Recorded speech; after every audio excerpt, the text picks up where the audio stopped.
a grabar. Entonces volvemos a empezar. Bienvenidos a todos a Metanoia.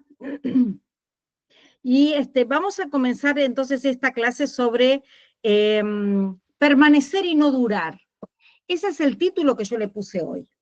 ¿Sí? Vamos a hablar sobre la resiliencia, que es esa capacidad que tenemos los seres humanos, que tiene una persona, un grupo o una comunidad, de sobreponerse a la adversidad. ¿Sí? Hay un texto, el otro día me levanté con una canción que un coro muy viejo que cantábamos hace muchos años, que es el Salmo 125, que dice: los que confían en Jehová son como el monte de Sión, que no se mueven, sino que permanecen para siempre. Así como Jerusalén tiene montes alrededor de ella, así Jehová está alrededor de su pueblo, ¿no? Y me hablaba, este coro habla de permanecer, que así como Jerusalén tiene montes alrededor de ella, así Jehová permanece alrededor de su pueblo. Y que los que confiamos en Dios son como el monte de Sión. Vio que un monte es algo que no se mueve, es una montaña que siempre está firme. Y a eso hemos sido nosotros llamados, a permanecer. Fíjese que, ¿por qué puse permanecer y no durar? Porque hay gente que dura. Vieron que la palabra durar hace alusión a un tiempo que las cosas tienen por ahí un tiempo de vencimiento. Esto dura tantos meses o esto dura tantos años. Pero permanecer hace alusión precisamente a seguir insistiendo, a seguir con cierta determinación, con cierta perseverancia, a perseverar, porque la palabra de Dios nos enseña que el que persevere hasta el fin, este va a ser salvo. Entonces, el Señor nos manda a una perseverancia, a una vida de perseverancia. Ahora, nosotros sabemos que cuando conocemos a Dios, ¿no?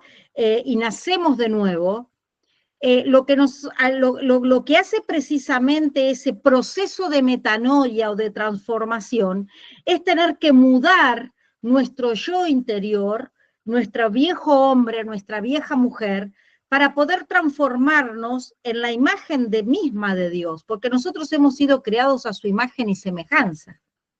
Entonces, es un proceso de transformación, es un proceso de mudar nuestro ser interior para transformarnos, como dice la palabra, hasta que Cristo sea formado en nosotros, ¿no?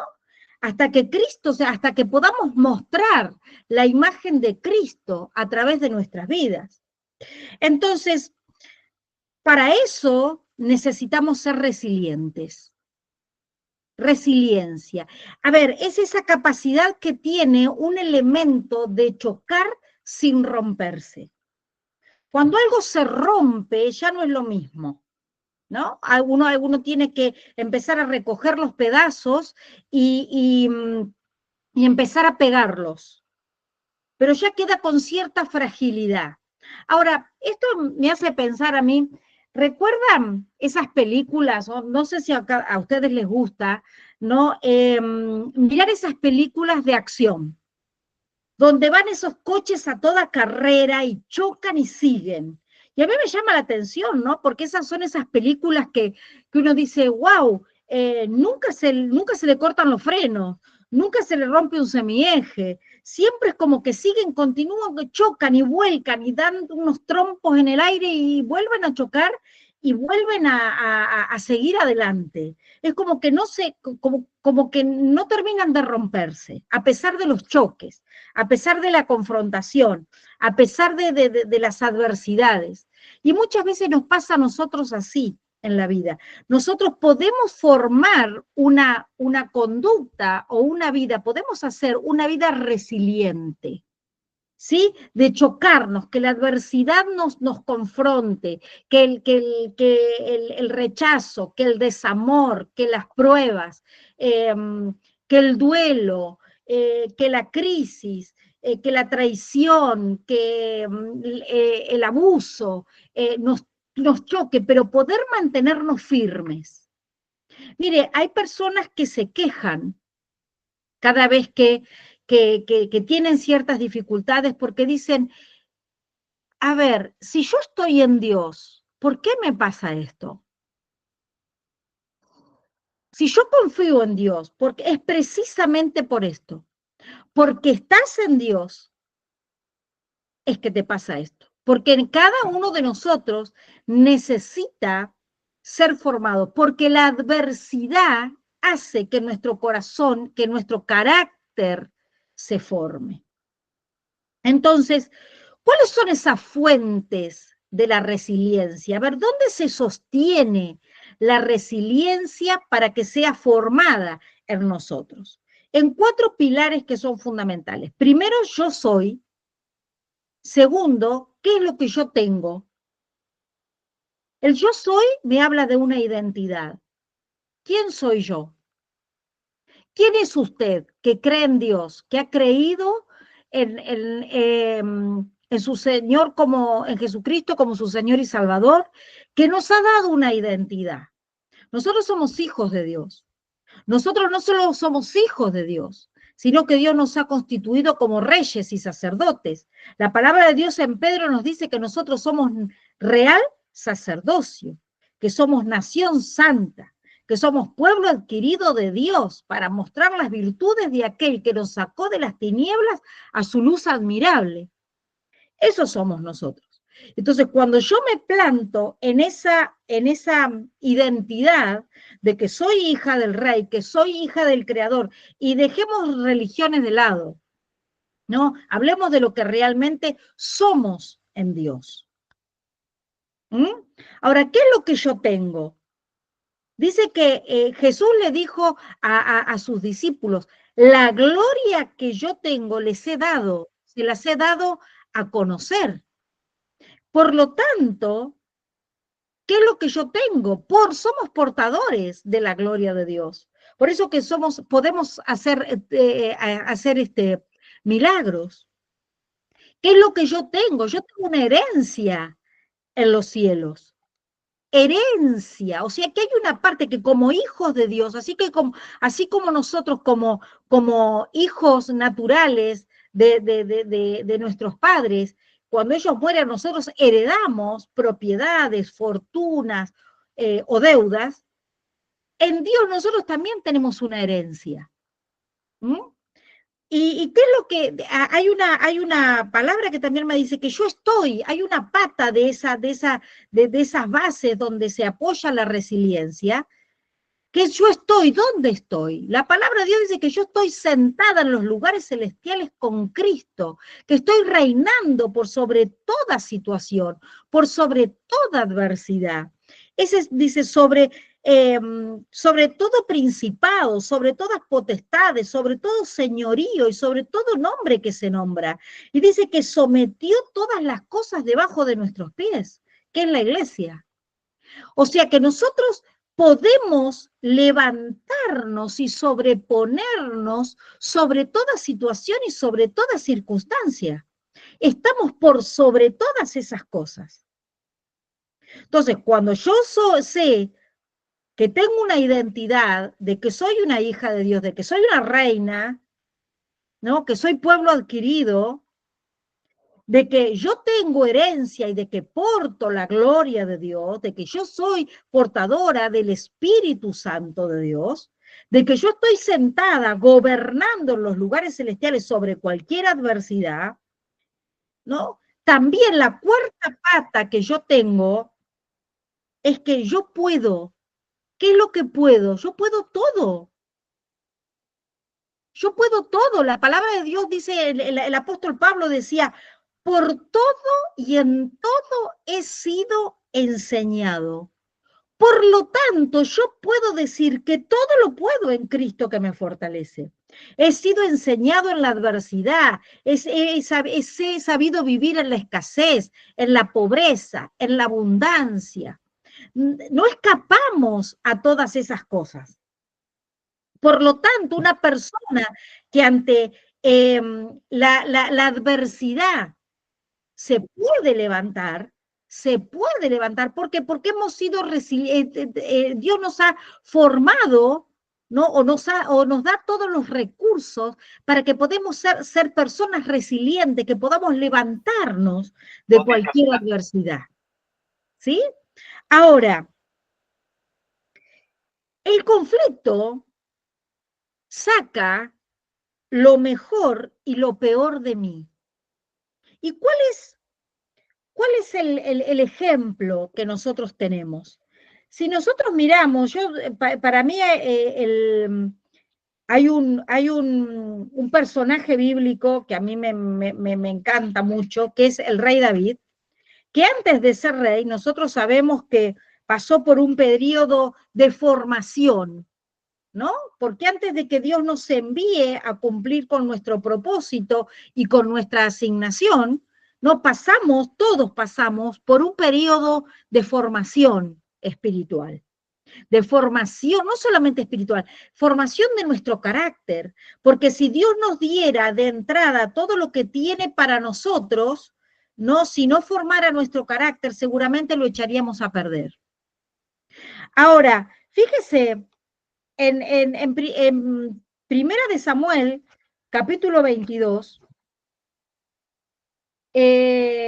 allí habla el autor del libro sobre el rey David, dice que se tuvo que esconder, perseguido por el rey Saúl, que todavía David no era rey, pero perseguido por el rey Saúl para salvar su vida, se tuvo que esconder en una cueva que se llama la cueva de Adulam, ¿no? Y dice la palabra de Dios ahí en Primera de Samuel 22, dice, yéndose luego David de allí, huyó a la cueva de Adulán, y cuando sus hermanos y toda la casa de su padre lo supieron, vinieron allí a él. Dice, y se juntaron con él todos los afligidos y todo el que estaba endeudado y todos los que se hallaban en amargura de espíritu. Y fue hecho jefe de ellos y tuvo consigo como 400 hombres. Y yo quiero detener algo acá, un minutito acá. Fíjese una cosa, David huyendo, teniendo a su enemigo que lo perseguía constantemente, ¿sí? Se esconde en una cueva. Resulta que su familia sabe dónde está y lo van a acompañar, se van con él.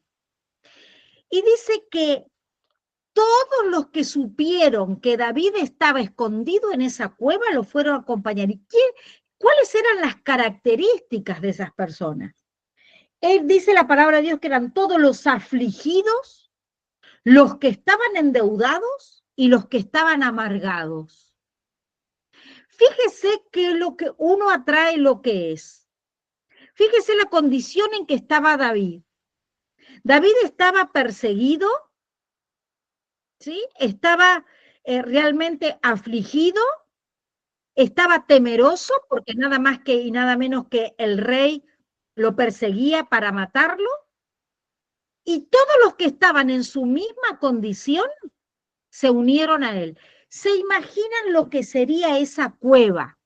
400 personas en la misma condición que estaban afligidos, endeudados y amargados. Dios mío, no quiero ni saber. Todo el mundo se quejaba, todo el mundo lloraría porque estaban afligidos, todo el mundo estaría quejándose, ¿no? y preocupados. Y encima lo hacen jefe, lo hacen jefe. Tremendo desafío para David formar esa gente. Porque más allá de la adversidad que tenía esa característica natural, ¿no? De liderazgo que tenía David. Esa característica. Por lo tanto, como lo siguieron a él, nosotros sabemos, o aquel que conoce un poquito la historia, sabe que de esos 400 Él formó y levantó un gran ejército que terminaron siendo los valientes de David. Fíjese una cosa como de 400 cobardes que se fueron a meter y a esconder en una cueva, una persona con una característica y un carácter resiliente como la de David forma 400 valientes. 400 valientes. Ahora yo me pongo a pensar, ¿no? ¿Cómo fue que realmente David, aún con todo su preocupación y con todo su proceso personal, ¿no? Con todo su proceso personal de persecución por el rey Saúl, ¿cómo puede formar el carácter de esta gente? ¿Cómo puede levantar de 400 afligidos, endeudados y amargados un ejército de valientes? ¿Cómo puede lograrlo? Entonces, a mí me lleva a pensar, ¿no? A leer acá el Salmo 142, que dice, Masquil de David, oración que hizo cuando estaba en la cueva. Masquil de David, ¿sabe lo que significa la palabra masquil? La palabra masquil significa instrucción. Y yo me imagino que en medio de esa cueva, David debe haberle dicho, a ver muchachos, acá todo el mundo tiene problemas, yo no soy el único, todo el mundo tiene problemas. Todo el mundo se está quejando, todo el mundo está preocupado, todo el mundo está amargado, todo el mundo se siente perseguido porque no se olvide que ahí estaban los endeudados, que seguramente los acreedores de esa gente también los estaría buscando. Entonces, ¿qué es lo que vamos a hacer? Yo tengo mi propio proceso personal, yo tengo mis propias preocupaciones porque a mí el rey me está buscando mi vida para matarme. Entonces, ¿a quién ustedes van a depositar sus preocupaciones? ¿A quién ustedes van a poner su queja? Porque yo estoy en la misma condición de ustedes y que más allá que ustedes me hicieron jefe, yo tengo mi propio proceso. Entonces los debe de haber sentado y les debe de haber enseñado, así como David aprendió en el desierto cuando era el pastor de ovejas antes de matar a Goliat, de tener un tiempo de intimidad y haber desarrollado una relación con Dios, que esa es la pata de la identidad. Él sabía quién realmente era y sabía que Dios estaba con él y sabía lo que tenía. Entonces les empezó a enseñar y les dice en el Salmo 142, con mi voz clamaré a Jehová y con mi voz pediré ayuda a Jehová misericordia y delante de él expondré mi queja, delante de él manifestaré mi angustia. Entonces, cuando mi espíritu se angustiaba dentro de mí, tú conociste mi senda. Fíjese cómo él le enseña en dónde depositar la carga, con quién nos vamos a quejar nosotros cuando estemos en dificultades. Acá David le estaba enseñando, no es delante de mí, es delante de él, porque yo no los puedo ayudar, estoy en la misma situación que ustedes. Y a veces nosotros, cuando estamos en dificultades, en vez de ir a quien debemos realmente ir, que es a Dios, para que transforme, para que nos fortalezca, para poner delante de él nuestra queja, lo hacemos delante de otros que están en la misma situación que nosotros y que no nos puede dar las herramientas. Fíjese que dice, mira a mi diestra y observa, pues no hay quien me quiera conocer. Dice, no tengo refugio ni hay quien cuide de mi vida. Clamé a ti, oh Jehová, y dije, tú eres mi esperanza y mi porción en la tierra de los vivientes. Escucha mi clamor, porque estoy muy afligido. Dice, líbrame de los que me persiguen, porque son más fuertes que yo. Dice, y saca mi alma de la cárcel para que alabe tu nombre. Dice, me rodearon los justos porque tú me serás propicio. Ahora, fíjese cómo David dice, se sentía que su alma estaba siendo encarcelada. Ahora, el Salmo 57 dice algo así, versículo 4. Dice, mi vida está entre leones, estoy echado entre hijos de hombres que vomitan llamas, y sus dientes son lanzas y saetas, y su lengua espada aguda. Así eran las personas que lo rodeaban a David.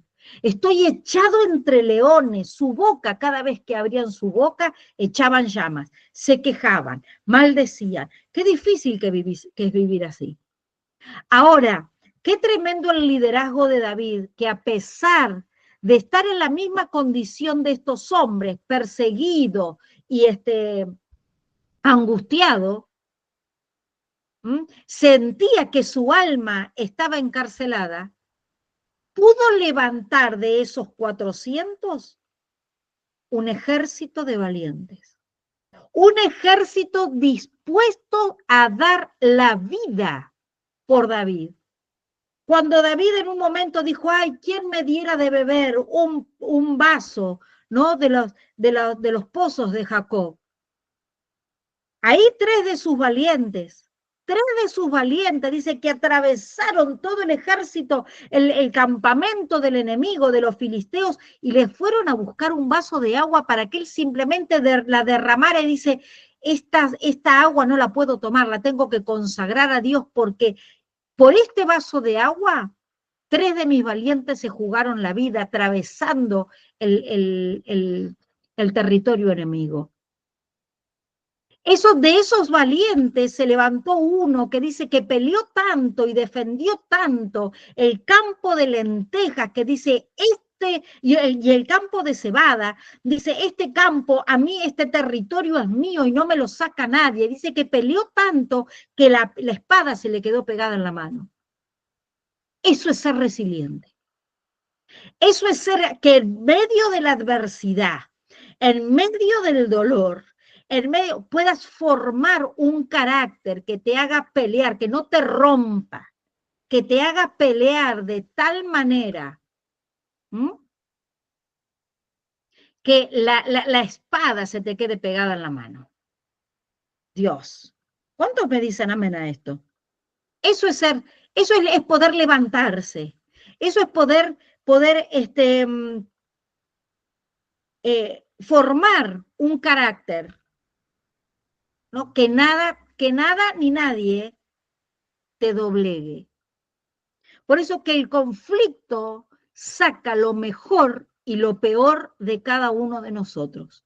En el conflicto uno sabe de qué realmente está hecho Dios. Ahora, si nosotros nos vamos al libro de los Hechos, nosotros podemos ver que en el libro de los Hechos vamos a encontrar al apóstol Pablo. En el libro de los Hechos, de capítulo 16, versículo 24, wow, esto me emociona. Decir esto, contar esto a mí me emociona. Porque había que tener agallas, ¿no? Más allá de que el apóstol Pablo tenía un temperamento totalmente colérico y que podía llegar a enfrentar, pero bueno, dice la Biblia que nos dejaron ejemplo, que si ellos pudieron, nosotros también podemos, ¿no? En el libro de Hechos, capítulo 16, versículo 24, ¿sí? Dice que ahí estaba Pablo y Silas, golpeados, lastimados, metidos como los reos más peligrosos de la sociedad, escondidos en la cárcel de alta seguridad, en el fondo, ¿no? Yo me imagino la condición de estos hombres, ¿sí? Todos lastimados, sangrentados, golpeados, doloridos. Pero dice que en esa situación, yo sé que usted conoce la historia, dice, a medianoche, orando Pablo y Silas, en esa condición, Dios, orando Pablo y Silas, Dice, cantaban himnos a Dios y los presos lo oían. Cantaban himnos a Dios y los presos los oían. Yo me imagino, muchos en esa condición se hubieran sentado a quejarse, a llorar, ¿no? A decir, pero ¿será posible? ¿Qué situación la nuestra? Acá, por servir a Dios, por predicar la palabra, nos están tratando como reos, nos están tratando como delincuentes. Estamos acá metidos, lastimados, nos han maltratado. Pero sin embargo, esta gente, lejos de hacer eso, dice que se puso a orar y se pusieron a cantar alabando a Dios. ¿Cuántos de los que están acá pueden decir, en ese momento yo también hubiera cantado? O en el momento de dificultad, yo también hubiera cantado. No.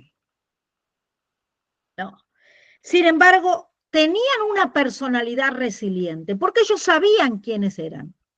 Sabían por qué estaban pasando por esa situación. Entonces, allí en 2 de Corintios, capítulo 4, ellos podían decir, fíjese, versículo 7 al 10 dice, pero tenemos este tesoro en vasos de barro para que la excelencia del poder sea de Dios y no de nosotros, que estamos atribulados en todo, mas no angustiados, en apuros, mas no desesperados, perseguidos, pero no destruidos, llevando en el cuerpo siempre por todas partes la muerte de Jesús, para que también la vida de Jesús se manifieste en nuestros cuerpos. Ellos podían decir, sí, estamos atribulados, pero no estamos angustiados. Acá estamos dando batalla. Estamos en apuro, pero no estamos desesperados porque nosotros sabemos en quién hemos confiado. ¿Mm? Entonces, el capítulo 7, versículo 5, dice así, porque de cierto, dice, cuando vinimos de Macedonia, ningún reposo tuvo nuestro cuerpo, sino que en todo fuimos atribulados, de afuera conflictos, de adentro temores. Pero Dios que consuela a los humildes nos consoló con la venida de Tito. Entonces, fíjese cómo era gente que le pasaba lo mismo que nos pasaban, y aún más, porque no sé si alguno de nosotros todavía ha pasado por un grado de persecución, de amenaza por predicar la palabra. No estamos viviendo esos tiempos de persecución. Sin embargo, esta gente nos da este ejemplo de que nosotros muchas veces con muchísimo menos renegamos, nos quejamos. Pero fíjese lo que pasa. Y esto me emociona. Porque en medio de ese canto, ¿cómo nuestra actitud frente al dolor, frente a la situación, puede cambiar el entorno? Puede cambiar el entorno, porque en el momento de la oración y en el momento de que Pablo y Silas se pusieron a cantar, dice que algo pasó, el de repente de Dios. Dice que en ese momento, de repente, los cimientos de la cárcel empezaron a moverse y las puertas, no solamente de ellos, las puertas de todos se empezaron a abrir. Fíjese cómo la actitud de dos hombres con carácter resiliente, con carácter fortalecido, con carácter que sabe quiénes son, qué es lo que tienen, en qué situación están y todo lo que pueden hacer, pueden cambiar el entorno. Esa gente dice que los cimientos empezaron a moverse. ¿Qué cosas pueden empezar a moverse?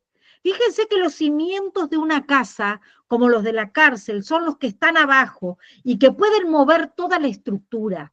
Fíjese cómo encarás la situación, tus situaciones, pueden hacer que se muevan y que cambien los cimientos, las estructuras de la situación que estás viviendo. Y no solamente eso, sino que tus puertas se pueden abrir y las puertas de otros, a los que están a tu alrededor, de tu familia, en tu trabajo, en la iglesia o donde vos te encuentras, puedan empezar a abrirse. Las puertas puedan empezar a abrirse, las estructuras puedan empezar a moverse. ¿Por qué? Porque hay una mujer y hay un hombre que tiene un carácter formado que en medio de la crisis, en vez de quejarse, en vez de llorar, alaba a Dios, adora a Dios y encomienda a Dios su situación. ¿Cuántos pueden decir amén?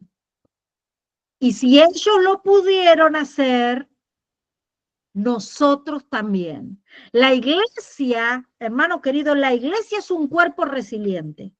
Si la iglesia es consciente de quién es, en medio de esta sociedad, que somos luz, que somos sal de la tierra,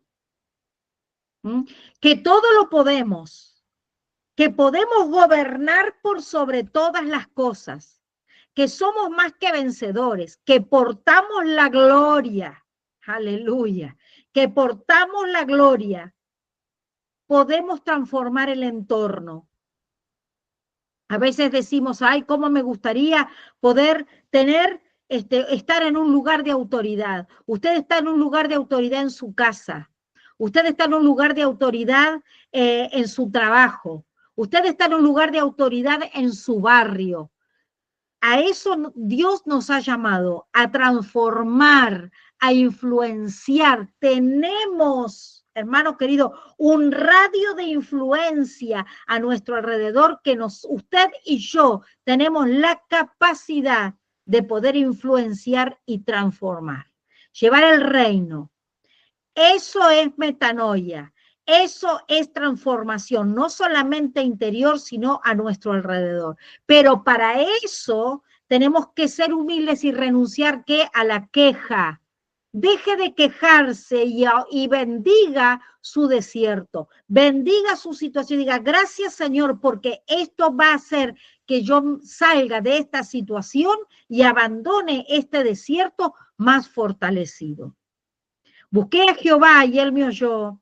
Me libró, dice, de todos mis temores. Aleluya, gloria a Dios. El valle de sombra y de muerte, hermano querido, no hay que instalarse. En el valle de la sombra y de la muerte usted lo tiene que transitar. Aunque ande en valle de sombra de muerte, no temeré mal alguno, porque su vara y su callado me infunden aliento. Entonces, en vez de quejarse en el valle de sombra y de muerte, no se quede quejándose instalado, sino que transítelo, porque usted lo tiene que atravesar, usted tiene que salir, y de ahí va a salir con un aprendizaje. Eso es metanoia, eso es transformar el corazón, eso es trascender. Aleluya. ¿Cuántos pueden decir amén a esto? Y para terminar. Amén. Amén. ¿Cuántos me pueden decir amén a esto? Amén. Gloria a Dios. Amén, amén, amén. Gloria a Dios. Amén. Gloria a Dios. Entonces, para terminar, la palabra del Señor nos dice en Isaías capítulo 35, dice, fortalecer las manos cansadas y afirmar las rodillas endebles. Decid a los de corazón apocado, esforzados, no temáis. He aquí que vuestro Dios viene con retribución, con pago. Dios mismo vendrá y os salvará.